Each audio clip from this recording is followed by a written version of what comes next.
ഞാൻ ഈ പുസ്തകത്തിനെ സമീപിച്ചപ്പോൾ ബെന്യാമിൻ പറയാത്ത കാര്യങ്ങൾ എന്തൊക്കെ ഉണ്ടാകും, അല്ലെങ്കിൽ പറയാത്ത ആംഗിളുകൾ എന്തൊക്കെ ഉണ്ടാകും എന്നുള്ള രീതിയിലാണ് ഞാൻ അതിനെ സമീപിച്ചത്. എന്നാൽ എങ്കിൽ മാത്രമേ അതിനൊരു പുതിയൊരു അനുഭവം ഉണ്ടാകത്തുള്ളൂ. ആടുജീവിതം എന്ന പുസ്തകം തിരക്കഥയാക്കാനെടുത്ത കാലഘട്ടമാണ് തൻ്റെ അതിജീവനമെന്ന് സംവിധായകൻ ബ്ലസ്സി പറഞ്ഞു.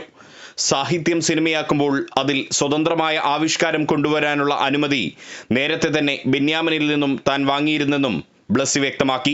എൻ്റെ അതിജീവനം എന്ന് പറഞ്ഞാൽ എനിക്ക് ഈ പുസ്തകത്തിന് ഒരു സ്ക്രിപ്റ്റ് ആക്കാൻ വേണ്ടി ഞാൻ ശ്രമിച്ചത് കാലഘട്ടമാണ്. ഞാൻ ഏറ്റവും അധികം മരുഭൂമിയിലെ വെയിലിൽ വാടി തളർന്ന് ഞാൻ കിടന്നൊക്കെ ഉറങ്ങിയിട്ടുണ്ട്. അതിനേക്കാളും ഞാൻ അനുഭവിച്ചിട്ടുള്ളത് എൻ്റെ ഏകാന്തതയിൽ എങ്ങനെ ഈ പറഞ്ഞതിൻ്റെ കുറ്റമറ്റ ഒരു സ്ക്രീൻ പ്ലേ ആക്കുക എന്ന്. കാരണം എനിക്കിതിൻ്റെ റിസർച്ച് ആവശ്യമാണ്.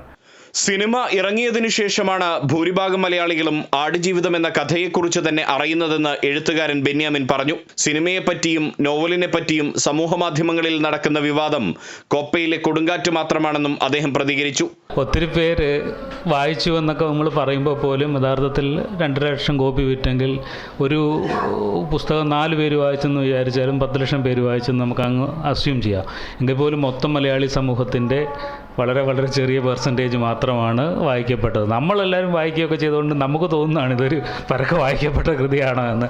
പുതുമുഖമായിരുന്നിട്ടുകൂടി തന്നെ പൃഥ്വിരാജ് ആദ്യം തന്നെ കംഫർട്ടാക്കുകയാണ് ചെയ്തതെന്ന് ഹക്കീം എന്ന കഥാപാത്രത്തെ അവതരിപ്പിച്ച ഗോകുൽ KR പറഞ്ഞു.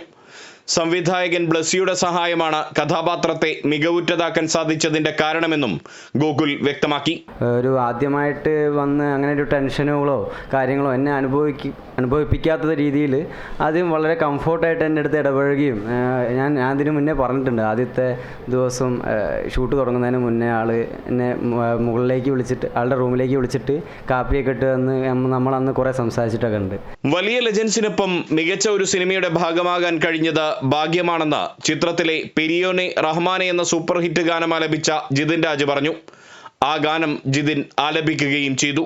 ഞാൻ മലയാളത്തിൽ കുറച്ച് പാട്ട് മുന്നേ പാടിയിട്ടുണ്ട്, തമിഴിലാണ് കൂടുതൽ പാടിയിട്ടുള്ളത്. സോ ആസ് എ സിംഗർ പടത്തിൻ്റെ ഒരു ഭാഗമാവാൻ പറ്റുക എന്നുള്ളത് തന്നെ ഒരു വലിയൊരു ഭാഗ്യമായിരുന്നു എനിക്ക്. കൊച്ചോളങ്ങളിൽ നീന്തി തുടിച്ചെന്നെ തൊട്ടില്ല തൊട്ടില്ല നിന്നനവ്, തൊട്ടില്ല തൊട്ടില്ല നിന്നനവ്, പെരിയോനേ റഹ്മാനേ പെരിയോനേ റഹീം, പെരിയോനേ റഹ്മാനേ പെരിയോനേ റഹീം.